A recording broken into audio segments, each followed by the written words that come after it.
Good body, today you have in front of you a more secure system for Idaho. It is 100% optional. 70% of the states have either adopted or are in the process of standing up a mobile driver's license. It's an option to give individuals a way to keep their private information private by not having to disclose more information that is necessary. You'll also note that the physical note has been changed. After this bill was drafted earlier this year, a state came to us and said that they would provide their app to us for free. You will also note within this bill that a mobile driver's license may not be used and cannot be used for voting. Sheriffs are supporting this bill. The convenience store retailers are supporting this bill. Medical providers are supporting this bill. By moving to a mobile driver's license system, it actually is more secure than the current system in which your driver's license exists, because it moves it into a into a trusted vault that protects your data.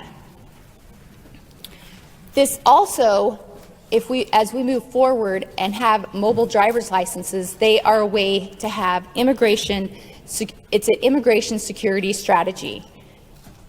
Just this last week, the Department of Homeland Security started issuing new regulations as to how they're going to be able to tell who's a U.S. citizen and who is not.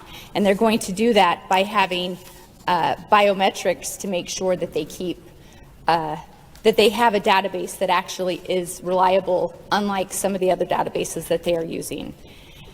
As we build out Idaho's digital wallet, the hope is that we can stop Medicaid and SNAP fraud, and that this could be used by different agencies to put all your different things into one Idaho wallet. So you would have your registration cards for your car, you might have your insurance cards in that wallet, as well as maybe your enhanced conceal license and your driver's license and your fishing license. So how does this mobile driver's license work? Well, the officer will never take your phone. He will never touch your phone. Your phone can either go face to face with theirs, or your phone will have a QR code that they can scan and then pull up your information for what they need, and only the information that you're willing to give. This app does not track where you're going. You're the only one that knows where you've used it.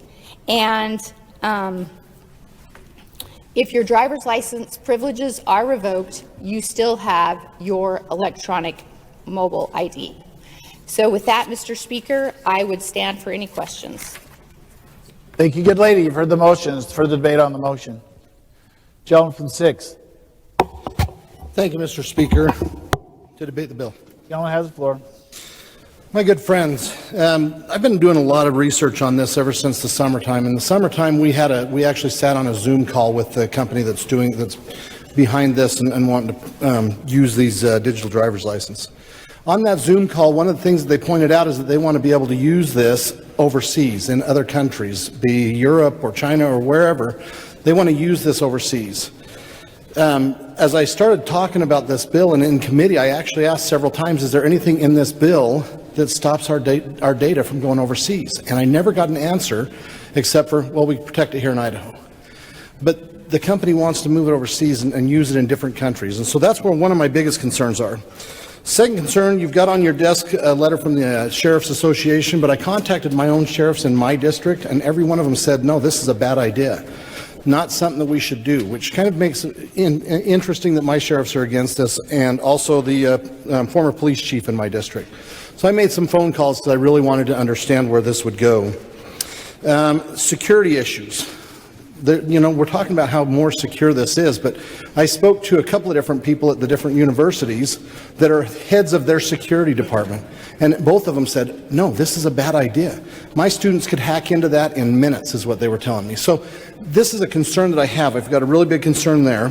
It did barely come out of committee, and I'm trying to figure out the reasoning behind this, because the bill itself says that you still have to carry your paper copy anyway.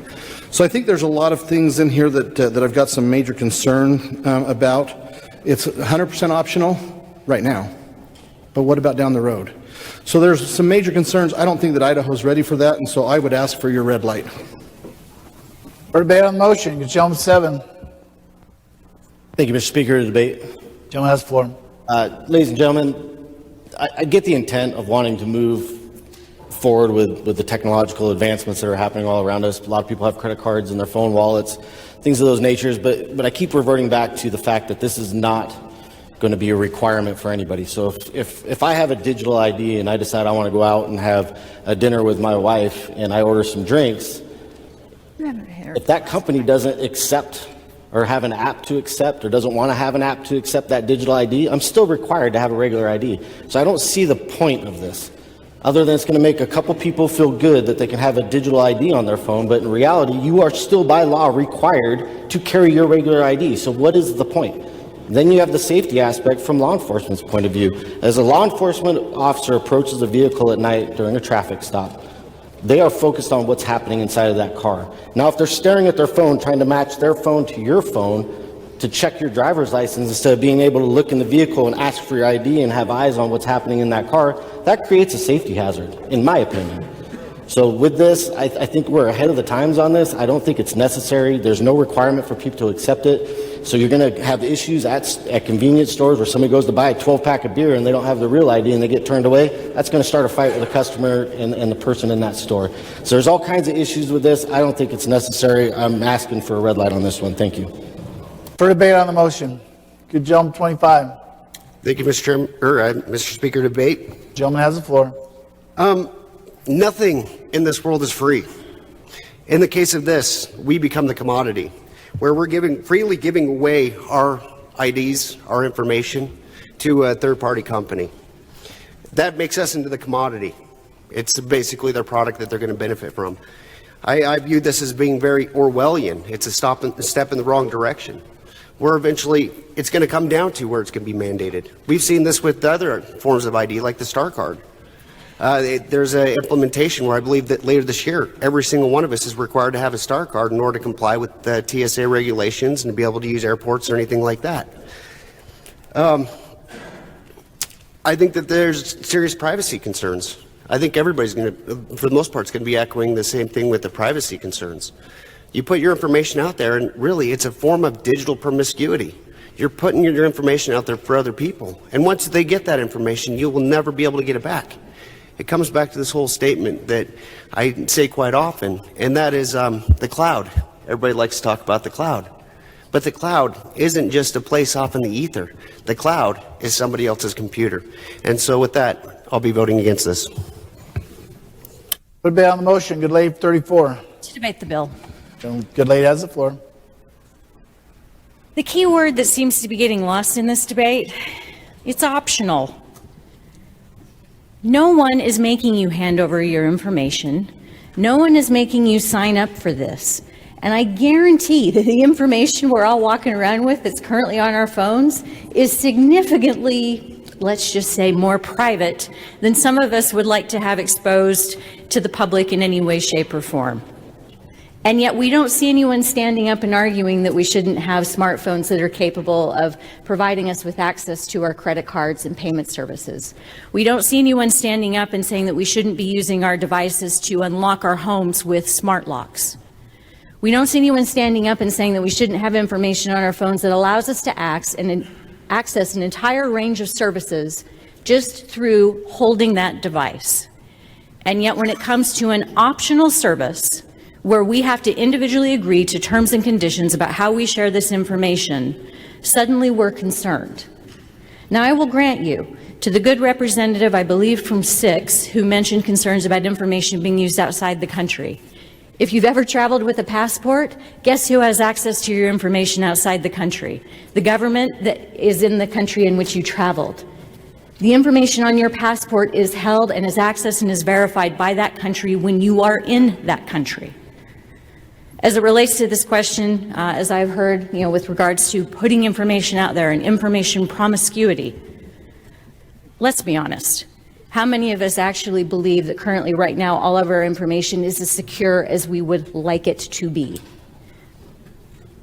Hiding behind a smokescreen that somehow this is the threshold too far, that this is the line that we will cross, that suddenly will reveal to the world every aspect of our digital lives, is not accurate.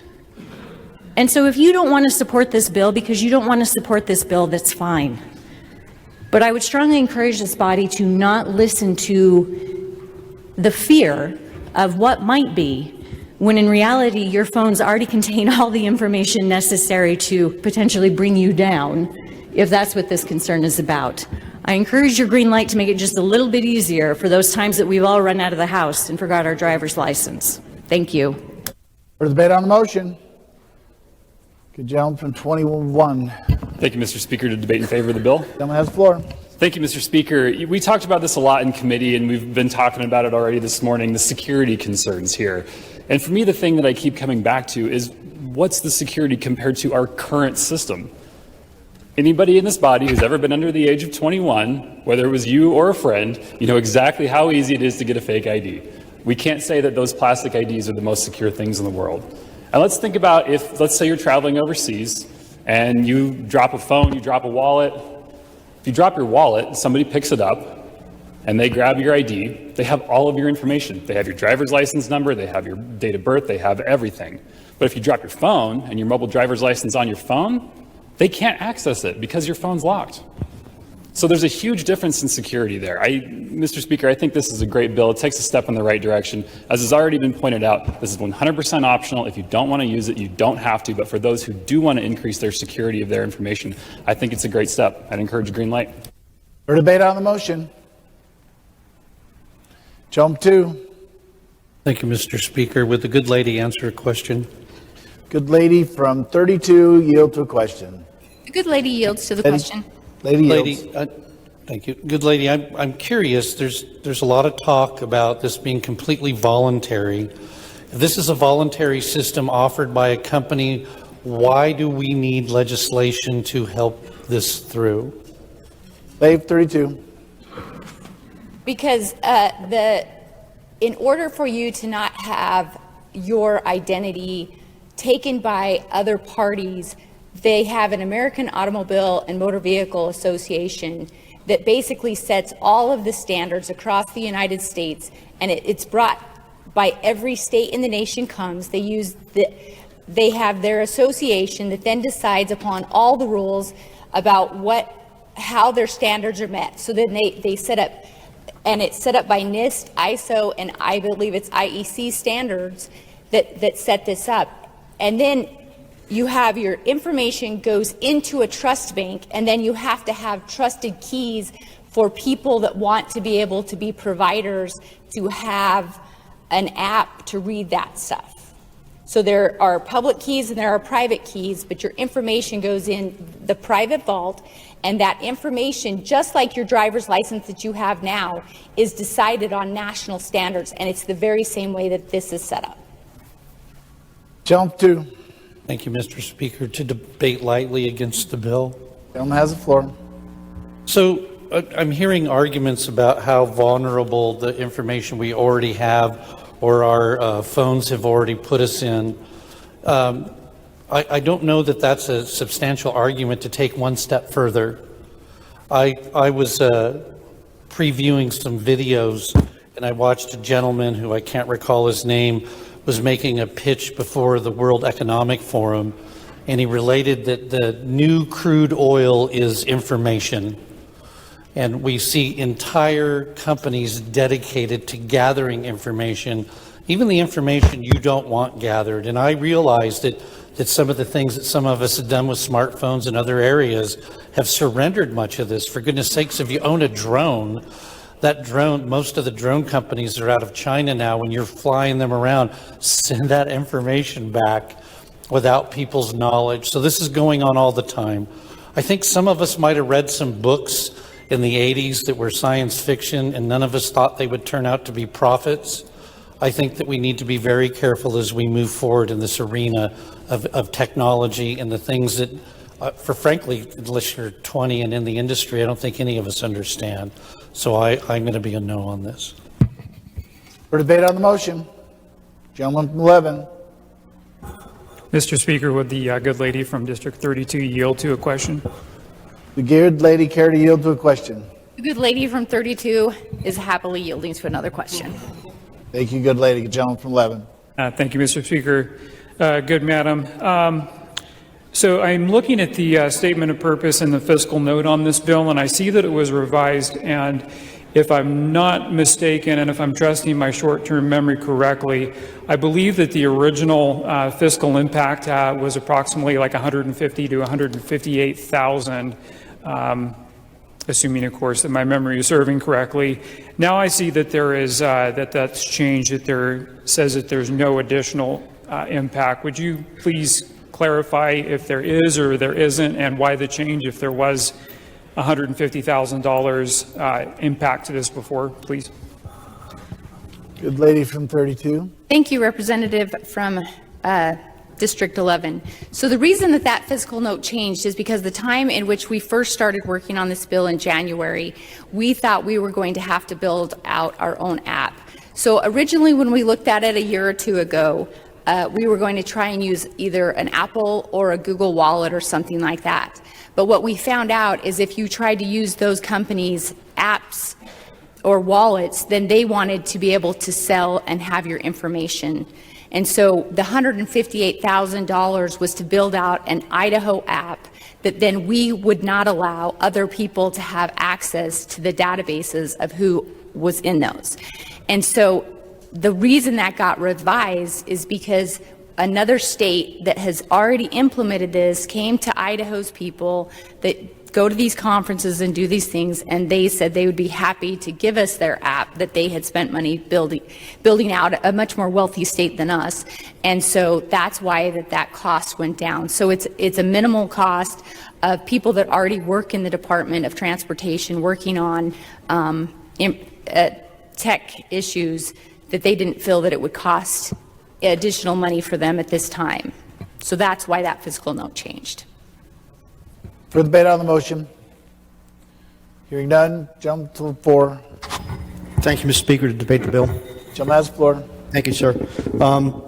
Anyone who's been involved in electronics and software development knows that there's absolutely nothing secure about electronics. They can be hacked. We all know that. I know many people that can do it. It's not a difficult thing. But there's a further aspect to this that I think we need to consider, and that is the creation of digital citizens.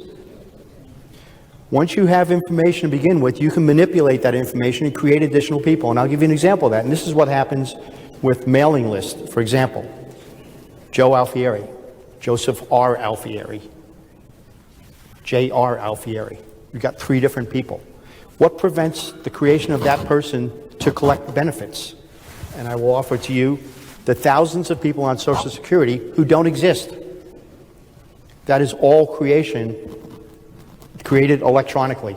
So we have a much further area to be concerned about besides our being hacked, our individual information being hacked, the possibility of creating digital citizens who can collect benefits or, by the way, vote. I urge your no on this. For the debate on the motion, Gentleman 27. Thank you, Mr. Speaker, to debate the bill. Gentleman has the floor.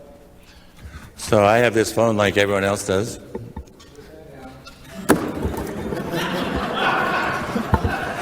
When You're doing props. You're the worst at props, man. Continue, good gentleman 27, without your phone. Okay, if I put my phone in my back pocket, I usually ruin it. I've done it a few times. And to me, the idea of being able to have everything on my phone and take with me and not to have a wallet in my back pocket is a very positive thing. It may mean that the next time I visit Romania, I won't get pickpocketed by the gypsies. And my phone will still be in my pocket and I can continue my trip without a lot of hassle. I have a couple hundred drivers and they complain to me all the time about their back hurts because they forget to take out their wallet when they sit down. So I would suggest that this would be a very positive move for people that sit and drive a lot, that they don't have to worry about a wallet because everything else they need is on their phone already, but they carry a wallet mostly just because of their driver's license. So I will be supporting this bill. There's lots of talk about lots of things that I don't really care about. I would just like the convenience of having that information on my phone and not have anything in my back pocket. Thank you. Thanks for the debate on the motion. Gentleman 22. Thank you, Mr. Speaker, to debate in favor of the bill. Gentleman has the floor.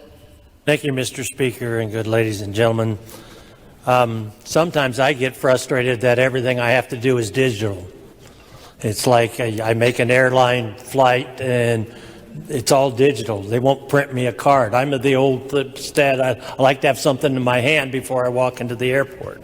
But this bill actually just gives you the option of putting on your phone your driver's license.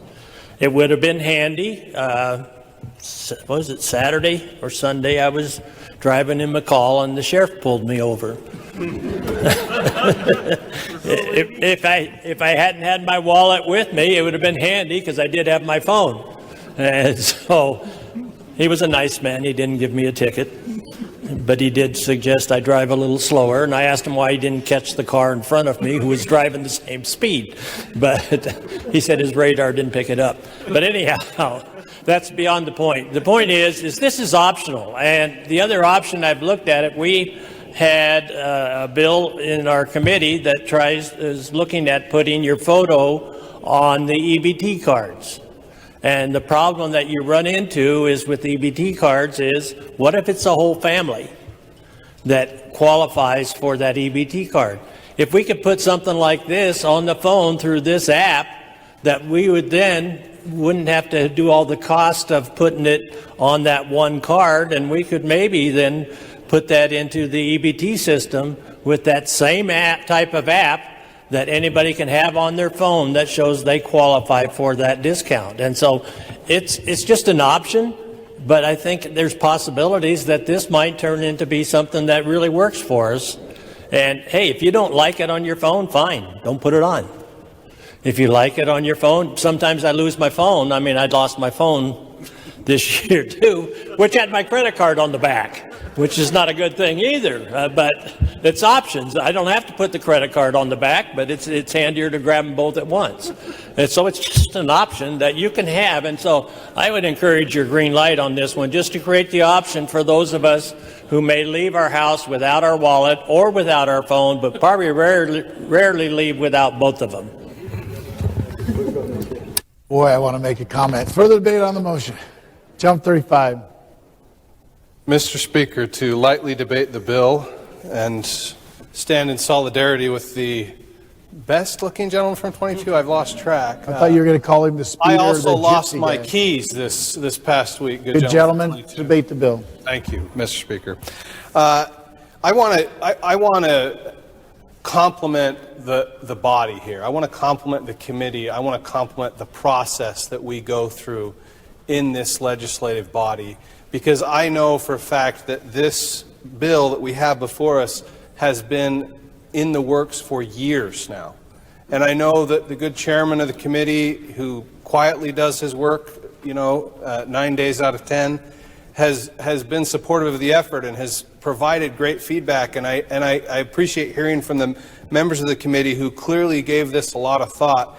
And I want to say how grateful I am that we've arrived at this optional idea where we can really explore how well this will serve our citizens. I, for one, am going to be a green light on this bill, and I'm going to be first in line to have my digital driver's license. For debate on the motion, Jump 31.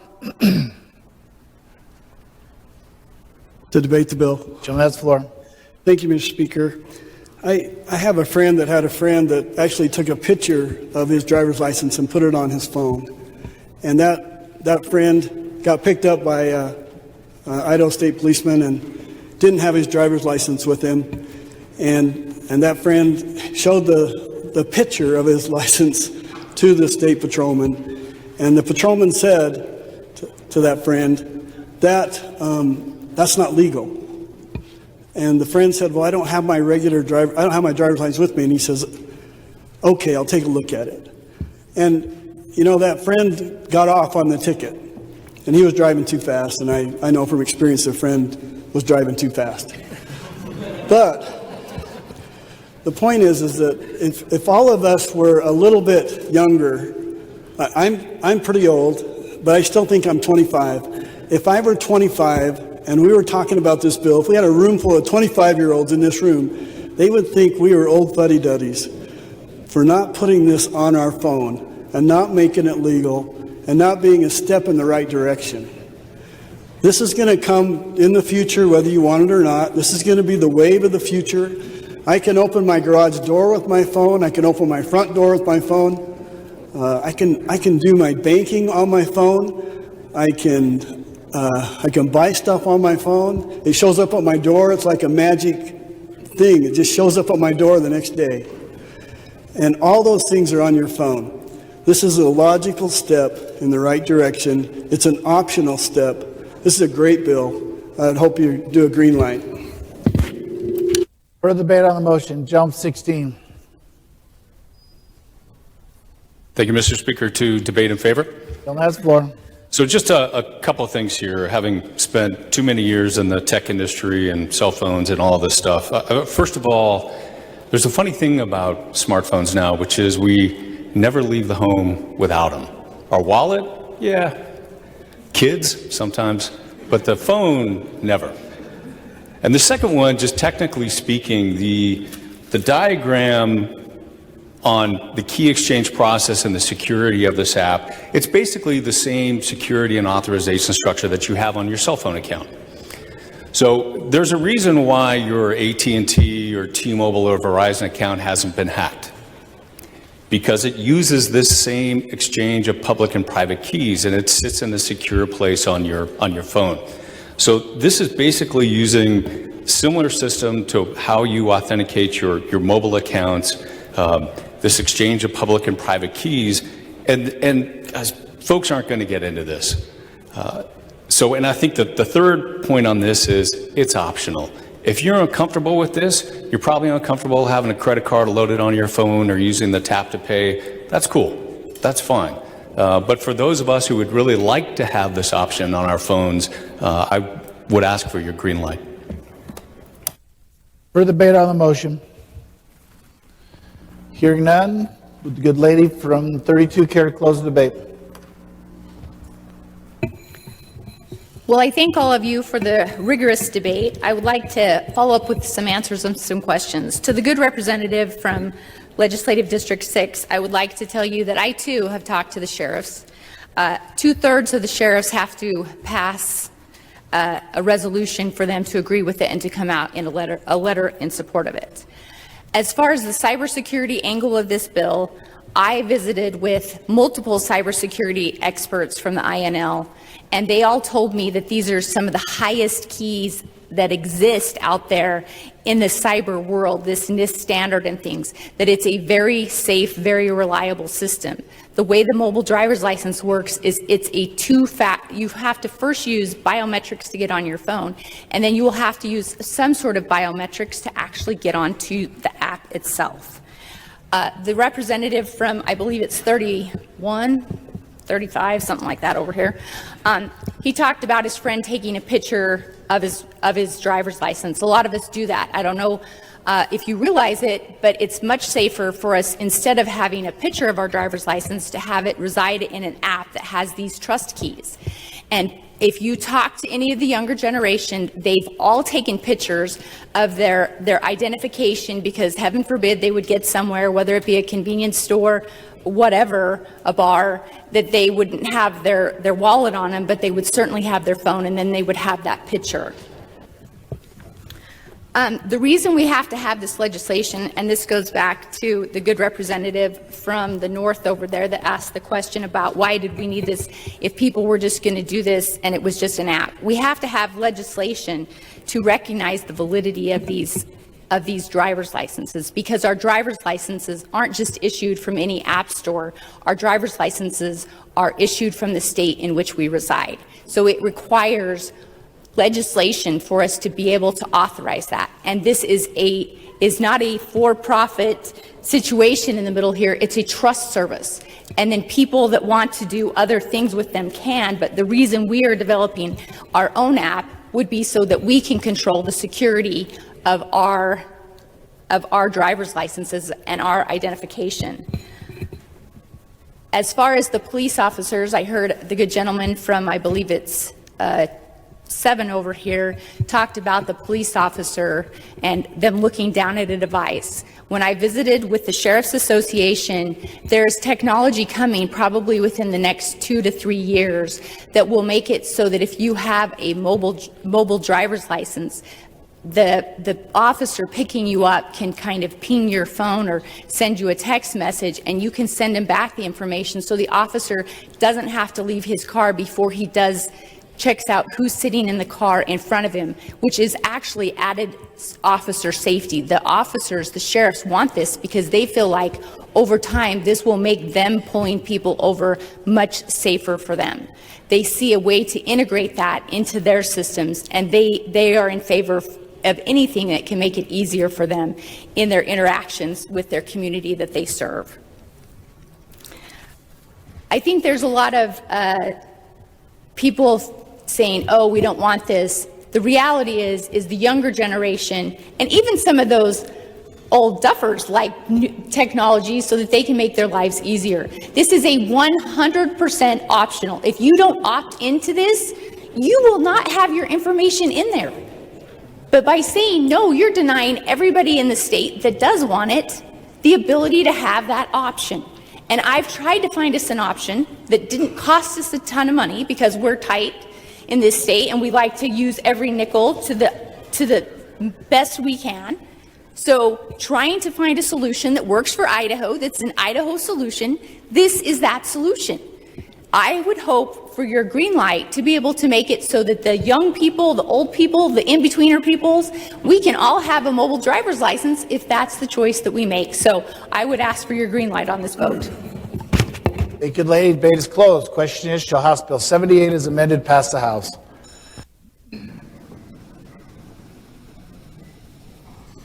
Clerk will unlock the machine. The members will cast their votes.